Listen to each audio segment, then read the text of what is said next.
Good morning to all of you बेटा। आज की क्लास में हम चैप्टर 14 करने वाले हैं, 9th क्लास का। चैप्टर 14 है हमारा स्टैटिक्स। ठीक है, स्टैटिक्स क्या होता है वो हम बाद में समझेंगे, पहले कुछ और चीजें मैं आपको बताता हूँ। एक वर्ड आता है इसमें, डेटा। ठीक है, डेटा।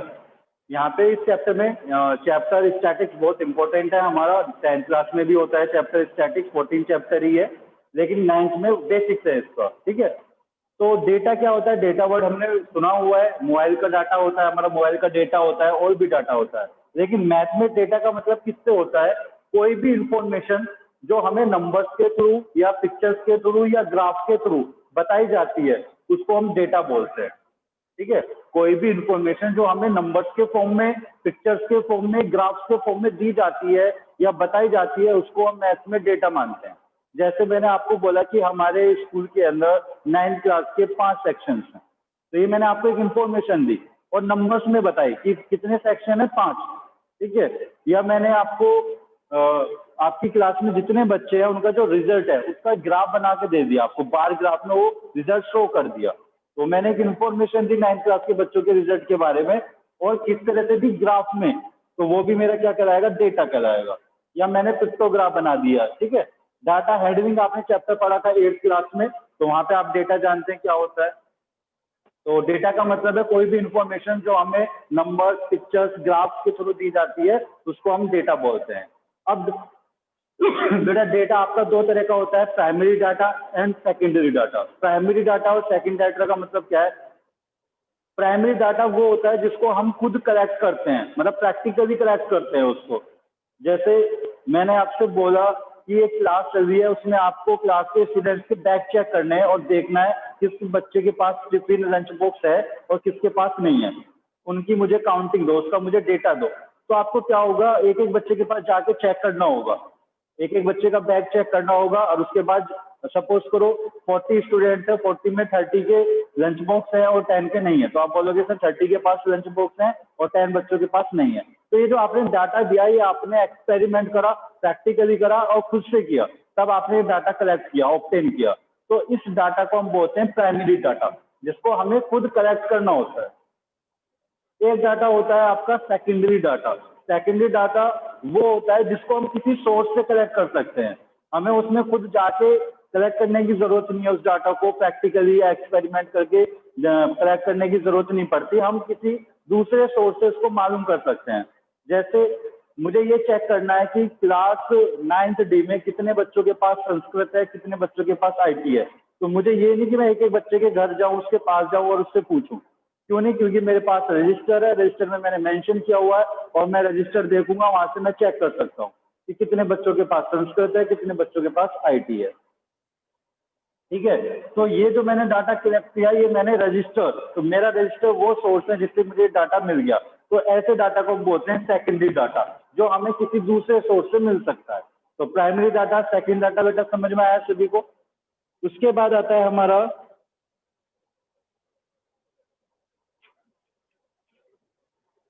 Presentation of data. हाँ, ये मैंने आपको डाटा बता दिया कि डेटा क्या होता है, डेटा के टाइप्स बता दिए, प्राइमरी एंड सेकंड डाटा। बात आती है कि स्टैटिक्स क्या होता है। स्टैटिक्स मैथ की एक ब्रांच है जिसके अंदर हम स्टडी करते हैं। किस चीज की स्टडी करते हैं? जिसमें हम डेटा की स्टडी करते हैं, डेटा का कलेक्शन की स्टडी करते हैं, डेटा को डेटा के प्रेजेंटेशन की स्टडी करते हैं, और डेटा के इंटरप्रिटेशन की स्टडी करते हैं। पहले क्या होता था? पहले हम केवल डाटा को कलेक्ट करने पे ही हमारा सारा फोकस था। लेकिन जैसे जैसे स्टैटिक्स का डेवलपमेंट हुआ, उसके अंदर हम डाटा को प्रेजेंट करना भी हमने सीखा और डाटा को इंटरप्रेट करना भी सीखा। इंटरप्रेट कैसे? जैसे आप जानते हैं अभी मैचेस चल रहे होते हैं, तो बीच में आपके ग्राफ्स आते हैं कि किस टीम का एवरेज कितने ओवर्स के बीच में क्या रहा। तो हम उस ग्राफ को देख के आइडिया लगा सकते हैं, उस ग्राफ को इंटरप्रेट कर सकते हैं कि किस टीम का स्कोर किस ओवर में बेटर था। ठीक है, तो वो डाटा का इंटरप्रेट करना कहलाता है। तो जिस ब्रांच के अंदर डाटा की होल स्टडी होती है, उसको हम बोलते हैं स्टैटिक्स। ठीक है, तो स्टैटिक्स क्लियर हुआ, डेटा क्लियर हुआ, primary data and secondary data. Next आता है presentation of data.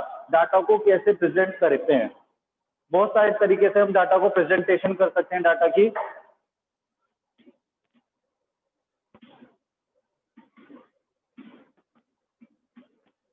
Presentation of data. ठीक है बेटा,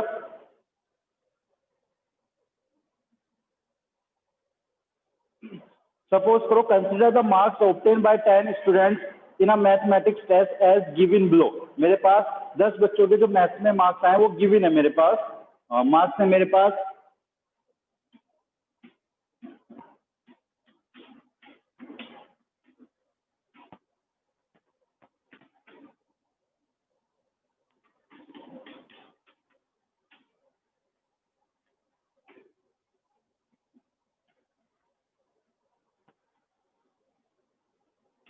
ठीक है, ये मुझे एक क्लास के 10 स्टूडेंट्स के मैथ्स के मार्क्स दिए हुए हैं। ठीक है, ये उनका डाटा दिया हुआ है, लेकिन ये जो डाटा है, ये जो डेटा है, ये ना तो असेंडिंग ऑर्डर में है ना ही डिसेंडिंग ऑर्डर में है, तो इसको हम बोलते हैं रो डाटा। ठीक है, वो डाटा जो एक सिस्टमेटिक वे में अरेंज नहीं होता है उसको हम रो डाटा बोलते हैं। अगर मैं इसको असेंडिंग या डिसेंडिंग ऑर्डर में अरेंज कर दूं तो वही मेरा डाटा क्या हो जाएगा, एक सिस्टमेटिक डाटा हो जाएगा। कैसे इसको हम असेंडिंग ऑर्डर में अरेंज कर लेते हैं, 5, 11, 17, 18, 20, 36, 48, 55 और 97, इसको मैंने असेंडिंग ऑर्डर में अरेंज कर दिया है डाटा। ठीक है,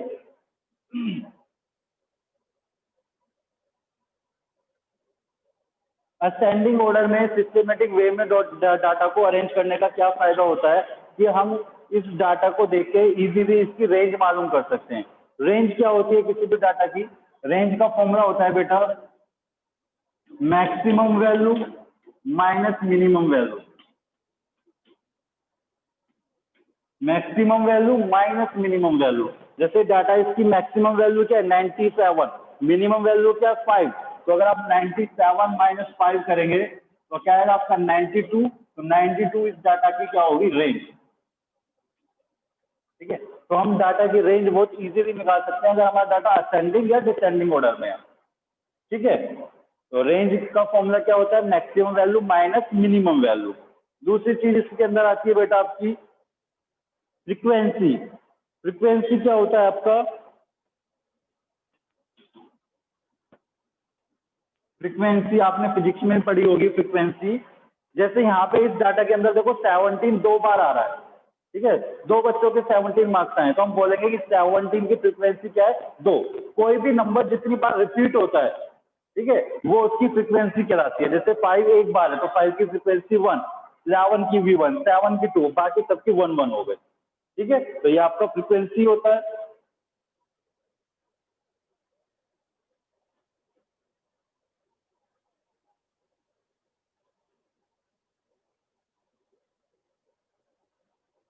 अब हमें एक्सरसाइज 2 में क्या करना है, टेबल बनानी है, फ्रीक्वेंसी डिस्ट्रीब्यूशन टेबल बनानी है हमें with using the tally marks. Tally marks आपने 8th क्लास में पढ़े थे,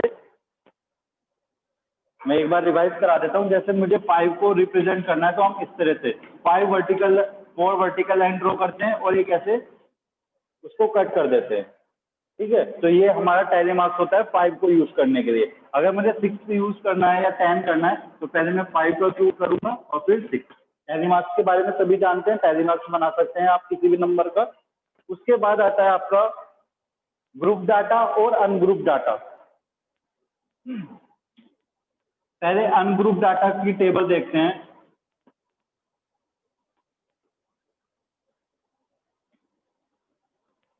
अनग्रुप डाटा, अनग्रुप डाटा का बेटा एक एग्जांपल ले लेते हैं। अनग्रुप डाटा क्या है, जैसे आपको 30 स्टूडेंट्स के आपको बुक ओपन कर सकते हैं, पेज नंबर 240 पे, पेज नंबर 240 पे आपको एग्जांपल 2 दिया है, उसमें आपको 30 स्टूडेंट्स के मार्क्स दिए हैं क्लास 9 के आउट ऑफ 100। ठीक है, आउट ऑफ 100 आपको 30 स्टूडेंट्स के मार्क्स गिवन है क्लास 9 के। अब आपने क्या किया, इन मार्क्स को असेंडिंग ऑर्डर में अरेंज कर लिया। आपने टेबल बनाई, आगे आपको टेबल दिखाई दे रही होगी। मार्क्स को असेंडिंग ऑर्डर में अरेंज करा और मार्क्स की फ्रीक्वेंसी दिख रही। सपोज करो 10 एक बच्चे के मार्क्स हैं तो 1, 40 4 स्टूडेंट्स के मार्क्स आए, 4 स्टूडेंट्स के मार्क्स 40 आए तो 40 के आगे लिख दिया 4, वो उसकी फ्रीक्वेंसी। तो number of student that is frequency और मार्क्स। आपने ये टेबल बना दी एक, इस टेबल को ही हम बोलते हैं अनग्रुप फ्रीक्वेंसी डिस्ट्रीब्यूशन टेबल। ठीक है, अनग्रुप डाटा मतलब जैसे ये मार्क्स है, इनमें कोई ग्रुप नहीं है, केवल ये अनग्रुप है, तो इसी को हम बोलते हैं अनग्रुप फ्रीक्वेंसी डिस्ट्रीब्यूशन टेबल। ठीक है, या सिंपली फ्रीक्वेंसी डिस्ट्रीब्यूशन टेबल भी बोलते हैं। अब आता है अगर ग्रुप डाटा क्या होता है। टेबल 14.2 दी हुई है आपको, टेबल नंबर 14.2। ठीक है, उसमें आपको नंबर ऑफ प्लांट सर्वाइव दिया हुआ है और उनकी फ्रीक्वेंसी 20 से लेकर 29, इस तरह से ग्रुप दे दिए, 30 से 39, 40 से 49, 20 से 29, 30 टू 39, 40 टू 49। इस तरह से ये जो आपको ग्रुप दिए होते हैं इसको हम बोलते हैं ग्रुप डाटा। ठीक है, ग्रुप डाटा की भी फ्रीक्वेंसी टेबल हम बना सकते हैं, उसको बोलते हैं ग्रुप फ्रीक्वेंसी डिस्ट्रीब्यूशन टेबल। ठीक है, अब ये जो क्लास है इसको हम क्या बोलते हैं, ये जो ग्रुप होता है इसको हम बोलते हैं मैथ्स के अंदर, स्टैटिक्स के अंदर क्लास इंटरवल। और जो उसकी लेफ्ट साइड में नंबर लिखा होता है, पहला नंबर लिखा होता है, उसको बोलते हैं lower class limit. Lower limit या लोअर क्लास लिमिट हम इसको बोलते हैं सिंपली। इसको हम क्या बोलते हैं, upper class limit. Upper class limit. ठीक है, lower class limit, upper class limit, और जो इनके बीच में डिफरेंस होता है क्लासेस की, जैसे 20, 29, यहाँ पे 9 का डिफरेंस है, इसको हम क्या बोलते हैं, क्लास साइज। ये क्लास का साइज है, क्लास साइज या क्लास विड्थ।